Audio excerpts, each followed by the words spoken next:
Shalom saudara sekalian, terutama KGC dimanapun saudara mendengar pesan ini. Gimana kabarnya? Saya berharap saudara dalam keadaan yang baik dan tetap dalam pemeliharaan Tuhan hari-hari ini. Nah, tema gereja kita untuk musim ini adalah strategi. Dan ini sangat pas, sangat tepat dengan keadaan kita hari-hari ini di masa pandemik COVID-19. Karena di hari-hari inilah kita perlu menyusun satu perencanaan bersama dengan Tuhan untuk kita bisa keluar sebagai pemenang dalam keadaan yang sangat challenging ini. Nah, secara khusus, subtema dari gereja kita untuk bulan ini adalah communication atau komunikasi. Saudaraku, apa yang bisa menjadi indikator bahwa hubungan kita atau komunikasi kita dengan Tuhan selama ini berjalan dengan baik? Salah satu indikatornya adalah bagaimana kita meresponi segala sesuatu yang terjadi dalam hidup kita. Bagaimana kita meresponi setiap jawaban atas doa-doa kita. Saudaraku, respon hati kita bisa ikut menentukan kualitas dari hubungan kita dengan Tuhan. Kalau kita berbicara membangun komunikasi dengan Tuhan, sudah pasti kita tahu bahwa Tuhan nggak pernah salah dalam meresponi kita, tapi seringkali kita yang seringkali salah dalam memahami jawaban yang Tuhan berikan kepada kita. Mengapa kita seringkali salah memahami jawaban Tuhan atas doa-doa kita? Sudah coba bayangkan kalau sering terjadi salah paham dalam sebuah relationship, baik itu antar pasangan, dalam pekerjaan, ataupun mungkin bahkan dalam pelayanan, saudara. Nah, salah satu penyebabnya adalah karena kita nggak mau mencoba untuk mengerti apa yang orang tersebut coba untuk sampaikan atau katakan atau lakukan kepada kita. Dan kita bertahan dengan pengertian dan pemahaman kita masing-masing. Sama halnya mengapa kita seringkali kesulitan untuk memahami apa yang Tuhan coba kerjakan dalam kehidupan kita. Karena kita tidak percaya sepenuhnya kepada Tuhan dan kita mulai menggunakan pengertian kita untuk memahami apa yang Tuhan coba kerjakan dalam hidup kita. Nah, Amsal 3 ayat 5, firman Tuhan berkata, percayalah kepada Tuhan dengan segenap hatimu. Trust in the Lord with all your heart. Percayalah kepada Tuhan dengan segenap hatimu dan janganlah bersandar pada pengertianmu sendiri. Saudaraku, saya ingat belasan tahun yang lalu ketika anak-anak saya masih usia balita.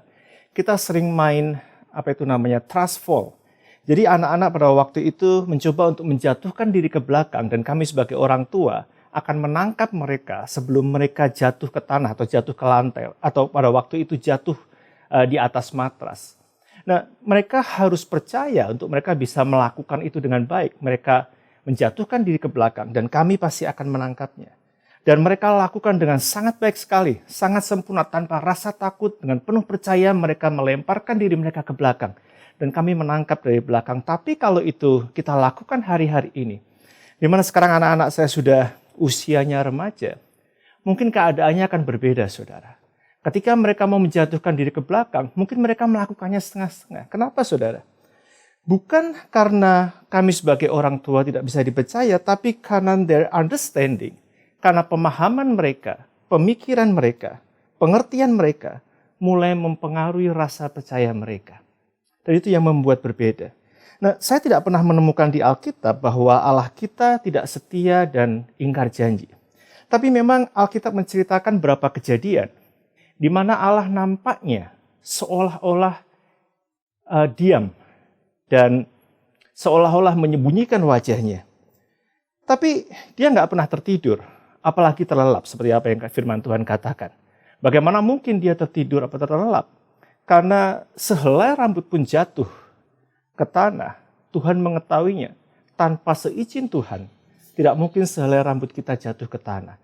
Dan saya membaca survei beberapa hari yang lalu, bahwa ternyata kalau seseorang mengalami kerontokan rambut, dalam satu hari dia bisa rontok 50-100 helai, saudara. Nah, saudara bayangkan, untuk itu aja Tuhan mengerti dan Tuhan menghitung.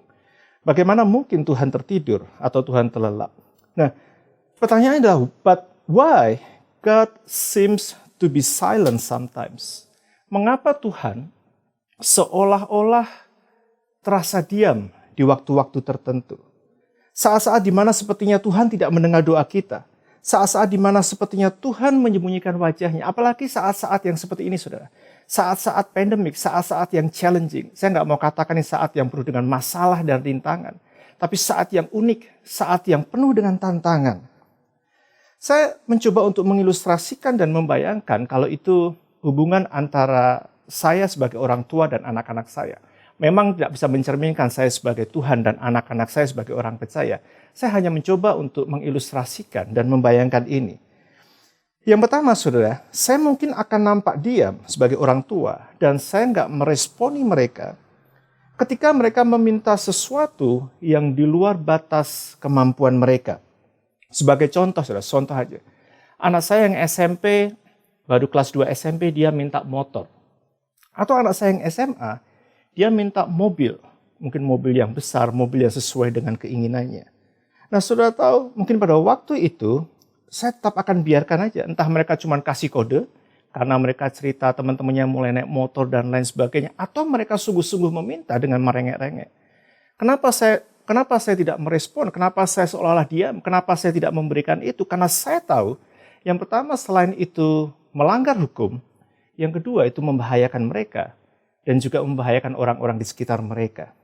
Nah, saudaraku, sama hanya dengan kita. Seringkali hanya karena kita melihat orang lain memiliki sesuatu, kemudian kita menginginkan itu. Dan kita merasa kita pun harus memiliki itu. Apalagi hari-hari ini dibantu dengan sosial media. Orang punya sesuatu, mereka upload, mereka posting di sosial media, saudara. Dan bahkan dengan aplikasi yang kita tahu, segala sesuatu yang diposting di sana, sebenarnya berbeda keadaannya dengan aslinya. Yang asli tidak seindah dengan yang diposting. Nah, saudara, Yakobus 4 ayat 3, firman Tuhan berkata gini, atau kamu berdoa juga. Yakobus 4 menceritakan kita nggak menerima sesuatu karena kita nggak berdoa. Atau kalau kita berdoa, ayat 3 berkata gini, atau kamu berdoa juga, tetapi kamu tidak menerima apa-apa. Karena kamu salah berdoa. Sebab yang kamu minta itu hendak kamu habiskan untuk memuaskan hawa nafsumu.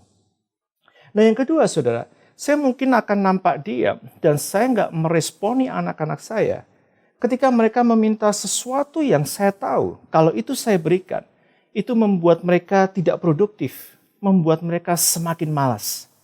Nah, sebagai contoh, ini contoh aja, saudara. Kalau mereka misalnya minta perangkat game yang baru, game device, atau mereka minta game online yang berbayar, saudara, dengan harga tertentu. Nah, saya mungkin tidak akan berikan itu, saya tidak respon, karena saya tahu kalau saya berikan itu membuat mereka malas dan mereka gak produktif. Nah, saudaraku, kita harus tahu bahwa Tuhan kita paling benci dengan kemalasan.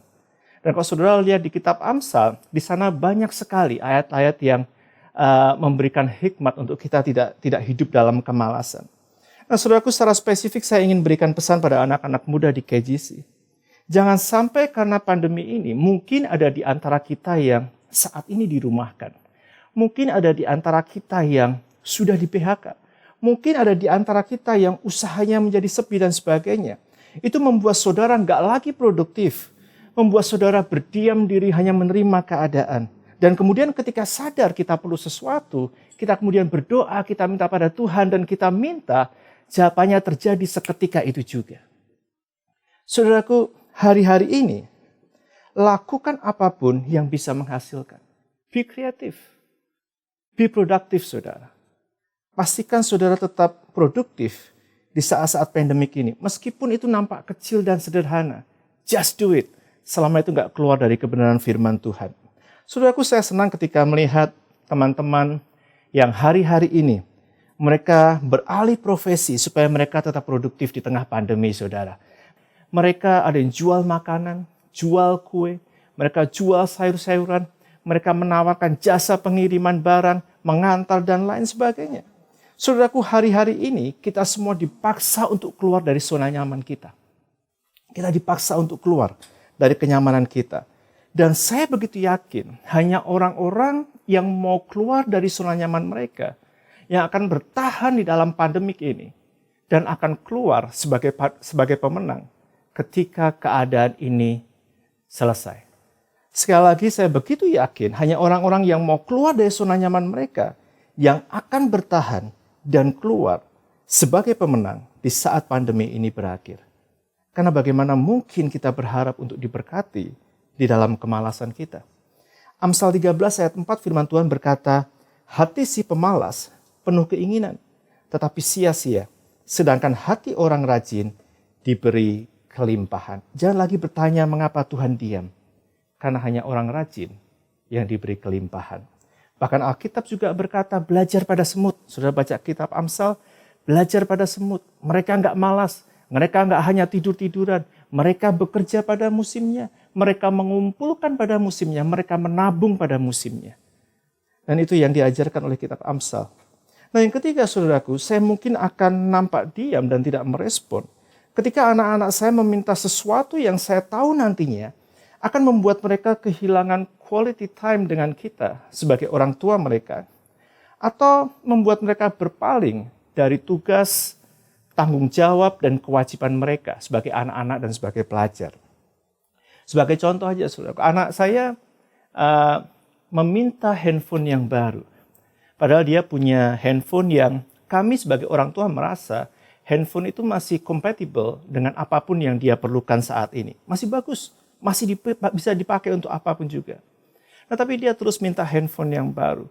Seolah kami gak meresponi itu, seolah kami diam. Karena kami tahu kalau itu diberikan, bayangkan dengan handphone yang sekarang aja.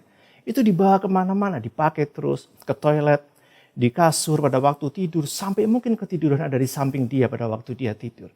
Nah pada waktu kita memberikan yang dia inginkan, handphone yang baru, mungkin dia akan kehilangan quality time dengan kami sebagai orang tua. Karena biasanya sebelum mereka tidur kamar masing-masing, mereka kumpul di kamar kami, nonton movie, kami mesbah doa, kami berdoa bersama dan kemudian mereka tidur. Nah mungkin kami akan kehilangan itu. Dan juga mungkin mereka akan mengabaikan tanggung jawab mereka. Mereka nggak fokus lagi akan tugas-tugas mereka sebagai pelajar. Nah saudaraku, kita mesti hati-hati, ada banyak hal dalam hidup kita atau ada sesuatu yang kalau kita miliki itu bisa membuat kita berpaling dari Allah. Dan kita mesti ingat bahwa Allah kita adalah Allah yang cemburu. Saudaraku, kalau saudara baca di kitab Ulangan 31, menceritakan ada satu waktu di mana Allah menyembunyikan wajahnya. Pada waktu itu bangsa Israel dibawa masuk dalam tanah perjanjian. Dikatakan tanah yang berlimpah dengan susu dan madunya. Mereka menjadi gemuk, mereka menjadi kenyang. Semuanya yang mereka inginkan ada di sana. Tapi pada waktu itu pula mereka berpaling kepada Allah yang lain. Saudaraku, Yakobus 4 ayat 5 firman Tuhan berkata, janganlah kamu menyangka bahwa kitab suci tanpa alasan berkata, kitab suci berkata, roh yang ditempatkan Allah di dalam diri kita diingininya dengan cemburu. Saudaraku, Tuhan gak pernah cuekin kita. Dia tahu pergumulan kita dari yang sangat kecil sampai yang besar. Dia hanya mau memastikan bahwa dalam segala keadaan kita bukanlah orang yang self-centered. Orang yang terus memikirkan kebutuhan kita sendiri. Tapi kita menjadi orang-orang yang Christ-centered. Orang yang selalu berpusat pada Kristus. Jadi pertanyaannya hari ini, is God really silent? Apakah Tuhan benar-benar diam? Especially during this pandemic. Terutama selama masa pandemi ini. Saudaraku, saya ingin mengajak saudara melihat dari sudut pandang yang berbeda. Bahwa dia tidak diam. But God is speaking through many different ways. Tapi Tuhan berbicara melalui banyak cara. Banyak cara yang berbeda. Sebagai contoh, Tuhan bisa berbicara melalui mimpi. Seperti apa yang dialami Yusuf pada waktu dia remaja. Dan Tuhan juga bisa berbicara melalui penglihatan. Seperti apa yang dialami Saulus. Yang kemudian Yesus menampakkan diri dalam penglihatan, dalam sebuah cahaya. Tuhan juga bisa berbicara pada kita melalui sebuah encounter atau pengalaman pribadi. Hal-hal yang kita lihat di sekeliling kita. Ada seseorang yang begitu sulit untuk diberitahu supaya dia selalu pakai helm kemanapun dia pergi, naik motor. Ya, helm dipakai, dikenakan dengan baik, dengan sempurna. Tapi selalu sulit kalau diberitahu, saudara. Suatu saat dia melihat temannya kecelakaan. Dan cukup parah karena kepalanya membentur ke aspal. Dan karena luka yang berat, orang itu meninggal di tempat. Dan saat itu, dia bertobat. Dan dia merasa bahwa kejadian itu mengingatkan dia. Seolah-olah Tuhan sedang menegur dia. Seolah Tuhan sedang membuat dia untuk bertobat melalui apa yang dia lihat. Dan saat itu dia mulai pakai helm dengan diklikkan dengan keadaan yang sempurna untuk menjaga keamanan dia. Nah, saudaraku, yang keempat tentunya Tuhan juga berbicara pada kita melalui firman Tuhan yang kita baca sehari-hari. Alkitab yang saudara baca, yang ada di gadget saudara, di iPad saudara, di handphone saudara. Dan juga melalui renungan yang seringkali di-sharingkan pada saudara di WA group, di sosial media, dimanapun yang itu saudara baca.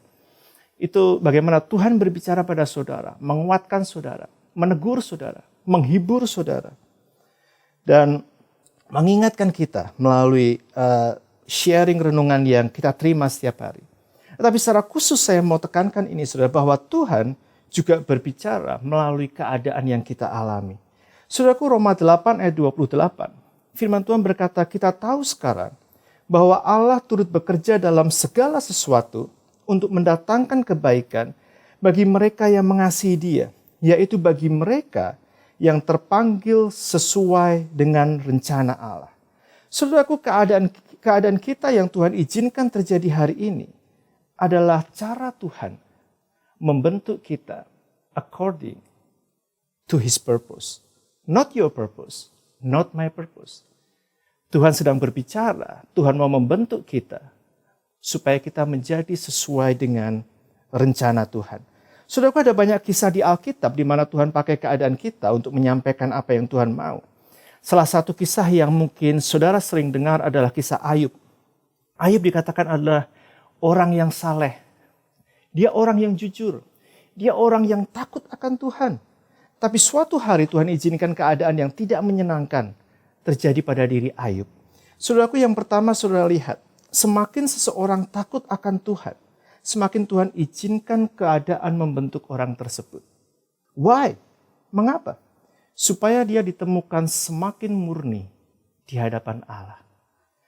There is no testimony without test. Saudara tahu itu, tidak ada kesaksian tanpa ujian atau pencobaan. Saudaraku, kenapa banyak anak-anak muda menjadi frustasi, menyerah, bahkan jatuh di tengah keadaan yang penuh tantangan ini, saudara?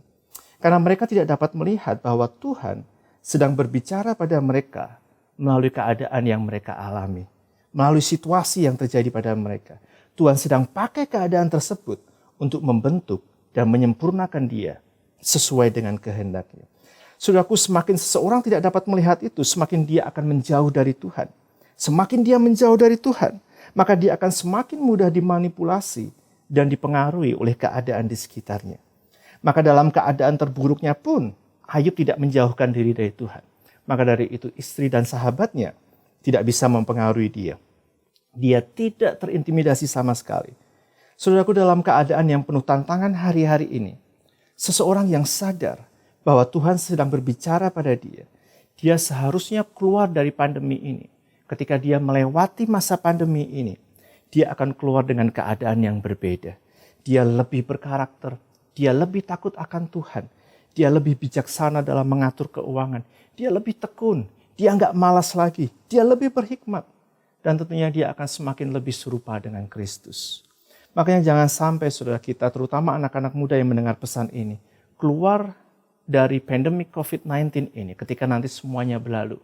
Kita sama dengan keadaan kita sebelum pandemik. Kita nggak berubah. Kita nggak upgraded. Nah, yang kedua saudaraku, apa yang dialami Ayub waktu itu? Keadaannya membuat dia mengalami Tuhan secara langsung.